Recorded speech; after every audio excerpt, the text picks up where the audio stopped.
అందరికీ నమస్కారం అండి.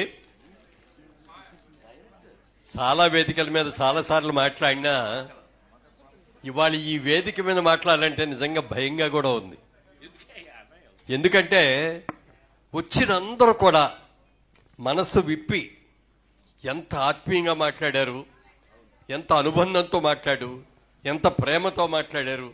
నన్ను చూస్తే ఒకళ్ళ నుంచి ఒకళ్ళు మాట్లాడేశారు. నేను ఇంతమంది ఎవరు చూసినా అందరూ అద్భుతంగా మాట్లాడేశారు, నేను మాట్లాడగలనో లేదో అని భయం వేసింది. నిజంగా నాకు భయం వేసింది.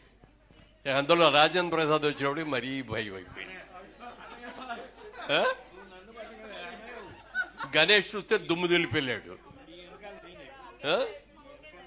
ఏదైనా అసలు అందరి అంటే మనందరిది ఒక స్కూల్ సార్. నిజంగా చెప్పాలంటే కుటుంబ కథా చిత్రాలు ఉండాలి, నీట్గా అందరూ చూసేటట్టు ఫ్యామిలీలో అందరూ కలిసిమెలిసి చూసే సినిమాలు చేయాలి, అనుకున్న టైం ప్రకారం ఫినిష్ చేయాలి, తక్కువ బడ్జెట్లో సినిమాలు చేసి లాభాలు వచ్చేటట్టుగా చూసుకోవాలి, అలాగే నిర్మాతని కాపాడేటట్టు నిర్మాతను నిలబడేటట్టుగా చేయాలి అని ఒక అద్భుతమైన భావంతో ఉన్నాం మనం అందరం కూడా.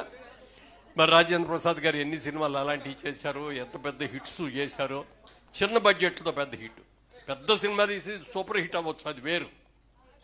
ఒక చిన్న సినిమా తీసి ఆ సినిమా సూపర్ హిట్ అవటం అనేది గొప్ప విషయం. అలాంటి సంస్థలు బ్రహ్మాండమైంది. పోనీ ఏదో మాట్లాడదామని 4 పాయింట్లు దగ్గర పెట్టుకొని వచ్చా. ఏమో ఆ ఏబీలో మొత్తం చెప్పేశాడు అన్ని. ఇంతకు ముందు మాట్లాడిన వాళ్ళందరూ అన్ని మాటలు తీశారు. స్నేహం గురించి మాట్లాడదాం అనుకున్నా. ఒక నాగిరెడ్డి, ఒక చక్రపాణి, బాపు రమణ, మళ్ళీ అచ్చిరెడ్డి గారు, కృష్ణారెడ్డి గారు, నేను మాట్లాడదామని అనుకుంటే అది మొత్తం దుమ్ము దులిపేశాడు, చీల్చి చెండాడేశాడు. దాంట్లో చాలా బాగుందమ్మా, ఏవి చాలా బాగుంది, అద్భుతంగా చేసావు. అంటే ఒక్కటి కూడా అందులో అతిశయోక్తి అనేది లేకుండా నిండుగా చాలా చక్కగా అద్భుతంగా చేశారు. నిజంగా వీళ్ళిద్దరు స్నేహాన్ని మాత్రం మెచ్చుకోవాల్సిందే సార్.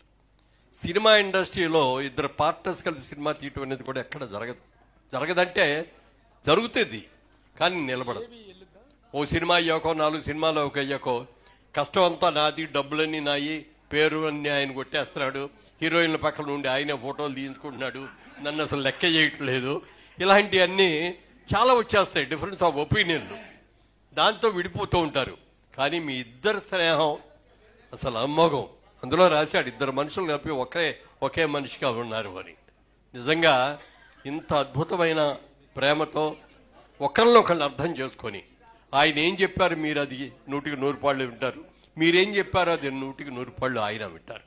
ఇలాంటి గొప్ప అండర్స్టాండింగ్ ఉంది కాబట్టే మీలో ఈ స్నేహం అనేది ఇన్నేళ్లు ఉండగలిగింది. ఆ స్నేహం ఎప్పటికీ కూడా కలకాలంగా ఉండాలని కోరుకుంటున్నా. తర్వాత కృష్ణారెడ్డి గారిని చూస్తే నాకు చాలా ఈర్ష్యగా ఉంటుందండి. ఎందుకంటే చెప్పాల్సిందే, ఎప్పుడు చూసినా ట్రిమ్ముగా ఉంటాడు ఆయన. మంచి అదే అదే అదే అక్కడికే వస్తున్నా. అందరూ నన్ను ఏమో ట్రిమ్గా ఉన్నావు, బాగున్నావయ్యా అంటారు. కానీ ఆయన చూస్తే నాకు ఈయనలాగా నేను ఫిట్గా, అంటే కండలు తిరిగి ఉంటాయి అట్లా చూస్తాడు. కానీ ఆయన ఆ చట్టు చూడండి, చేతులు మడత పెట్టిన తర్వాత భుజాలు చూడండి, అది చూడండి. అప్పుడో ఇప్పుడు కాస్త ఎక్కువ తింటే పొట్ట కనపడుతుంది నాకు. ఎప్పుడు ఆయనలో పొట్ట పెరిగినట్టు చూడలే ఆయన వరకు.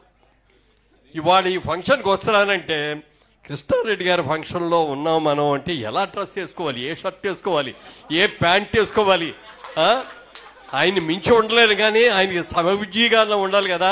మేమిద్దరం అపూర్వ సహోదరులు అనుకుంటాం మేము చాలాసార్లు. ఫంక్షన్కి వెళ్ళగానే ఆయన ఏం చొక్కా వేసుకున్నాడు, ఏం గెటప్లో ఉన్నాడు, ఏ షూ వేసాడు, మనం ఏం వేసుకోవాలి, ఇక్కడ దెబ్బతిన్నామా అని అనుకుంటూ ఉంటాం. చాలా సంతోషం అండి. వాళ్ళ నిజంగా మీకు ఎంతమంది ఆత్మీయులు ఉండటం చాలా గొప్ప విషయం. మీరు ఎన్ని కోట్లు సంపాదించారు అన్నది ముఖ్యం కాదండి, ఎంతమందికి లైఫ్ ఇచ్చారు, ఎన్ని అద్భుతమైన చిత్రాలని నిర్మించారు, మీరు దర్శకత్వం వహించారు. ఆయన రాగానే ఆ పగడాల పడవ గుర్తుకొచ్చింది నాకు. మంచి పాటలు ఉన్నాయి. ఆ రోజున మాట్లాడిన దాంట్లో బిఎస్ రావు గారు మా ఫ్రెండ్ కూడా వచ్చి ఆయన ఒక కాళ్ళ దగ్గర నుంచి నాకు గ్రామ్ఫోన్ రికార్డు ఫోటో కూడా పంపించారు. అది మీకు కూడా పంపించారు. అద్భుతమైన పాటలు అనమాట. ఆ సినిమా రిలీజ్ కాకపోవటం వాళ్ళ దురదృష్టం, మన దురదృష్టం, మీ దురదృష్టం తెలియదు, కానీ ఒక మంచి సినిమాగా ఉండేది. ఏదైనా మళ్ళీ మా రాజేంద్ర ప్రసాద్ చెప్పేసి మీరు డైరెక్టర్గా అద్భుతంగా ఉంటారు, మీరు రండి. ఎందుకంటే దాసరి నారాయణరావు గారి తర్వాత మళ్ళీ అన్ని రంగాల్లోనూ ఇన్ని డిపార్ట్మెంట్స్లో యాక్ట్ చేయగలిగిన వ్యక్తి ఎవరు ఉండరు. అందాక దాసరి గారు ఆ మాట అన్నప్పుడు నేను కూడా ఉన్నాను.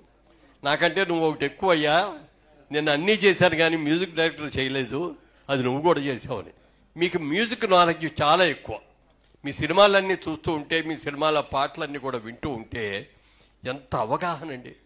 దర్శకుడికి ముఖ్యంగా కావాల్సింది screenplay, writing capacity, music, editing, ఇట్లన్నింటిలో కూడా మీరు సిద్ధహస్తులు మీరు. కాబట్టి ఇన్ని హిట్ సినిమాలు తీయగలిగారు, ఇంతమంది ఆత్మీయుల్ని మీరు పెంచుకున్నారు. ఏ సినిమాకి వెళ్ళినా ఈ మధ్యన ఫంక్షన్లో వెళ్తే బొకే ఇచ్చేసి కొంచెం అర్జెంట్ పని మీద ఉన్నాను వస్తానండి అని చెప్పేసి వెళ్ళిపోయేవాడే. వాళ్ళు ఇంతమంది హీరోయిన్లు ఇక్కడ కూర్చున్నారు, ఇంతమంది హీరోలందరూ ఇక్కడ కూర్చున్నారు, ఎంతో మందికి జీవితాలు ఇచ్చారు. మరి ముఖ్యంగా మా ఆలీని హీరోయిన్ చేశారు, అది చిన్న మాట కాదండి. మా సినిమాల్లో ఆయన ఈరోజు ఈ సైజులో ఉన్నప్పుడు కూడా యాక్ట్ చేశాడు మా దగ్గర. అదే ఆయన్ని అంత మంచి హీరో. ఎన్ని సినిమాలు చేశాను ఆయన హీరోలుగా? 55 సినిమాల హీరోయిన్ చేశారంటే దానికి మీరే కారణం. ఎందుకంటే ఉన్నది నిజం చెప్పాలి, పొగట్టానికి కాదు నేను వచ్చింది. మీరు నాకు ఎలాగో వేషాలు ఎవరు. కృష్ణారెడ్డి గారు చేసే నెక్స్ట్ సినిమాలో మురళీమోహన్ గారు డెఫినెట్ గా నటిస్తారు. అబ్బో, థ్యాంక్ యూ అండి. ఆయన ఎలాగో ఇవ్వడు, మీరన్నా ఇవ్వండి సార్.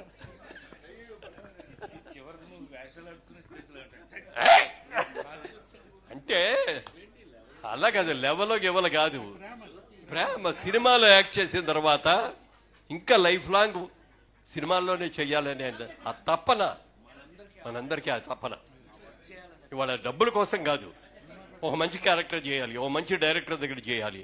ఇప్పుడు ఎందుకంటే ఆయన భావాలు మా భావాలు చాలా దగ్గరగా ఉంటాయి. మేము తీసిన సినిమాలు, మా బ్యానర్లో మేము చేసిన సినిమాలు, మీ బ్యానర్లో మీరు చేసిన సినిమాలు చూస్తే చాలా దగ్గర సంబంధం ఉంటాయి. ఇవాళే వచ్చేటప్పుడు ఏదో చూస్తే కృష్ణారెడ్డి గారు హీరోయిన్లు ఎవరో కూడా పవిటి పక్క జారితో ఒప్పుకోడు అన్నాడు. నిజం కూడా అంతే. సంసారపక్షంగా ఉండాలి. కుటుంబంలో ఉన్న పెద్దలు, చిన్నలు, అక్క, తమ్ముడు, లేకపోతే అన్న, చెల్లెలు అందరు కలిసి కూర్చొని చూడాలి అంటే అంత నీట్గా చూస్తేనే చూస్తారు. కాబట్టి నా స్కూల్ కూడా ఇదే రండి. ఎక్కడ కూడా సెక్స్ అప్పీల్ అనే దాన్ని మా దాంట్లో వచ్చేది కాదు. ఏ డైరెక్టర్ తీసినా కూడా, నేను డైరెక్ట్ చేయలేదు కానీ మా డైరెక్టర్లు వచ్చిన వాళ్ళందరూ కూడా మా బ్యానర్ గురించి తెలుసుకొని వాళ్ళు కూడా ఇక్కడ ఈ వద్దులే అని చేశారు. మీ స్నేహం చిరకాలం కలకాలం ఉండాలని, మళ్ళీ మేమందరం మీ దగ్గరికి వచ్చి 100 సినిమాలు ఫంక్షన్ చేయడానికి రావాలని మనస్ఫూర్తిగా కోరుకుంటున్నాను. Good luck sir, God bless you. Hi, hello. Mesmerise చేసే మూవీ ముచ్చట్లు, రిలీజ్ అయిన వెంటనే రివ్యూస్, మీ అభిమాన తారల రియల్ స్టోరీస్, సినిమా సమాచారం ఏదైనా క్షణాల్లో మీ చెంతకు. మరింకెందుకు ఆలస్యం, యోయో సినీ టాకీస్ ని సబ్స్క్రైబ్ చేసుకోండి. హలో నోటిఫికేషన్ కోసం గంట కొట్టడం అస్సలు మర్చిపోకండి.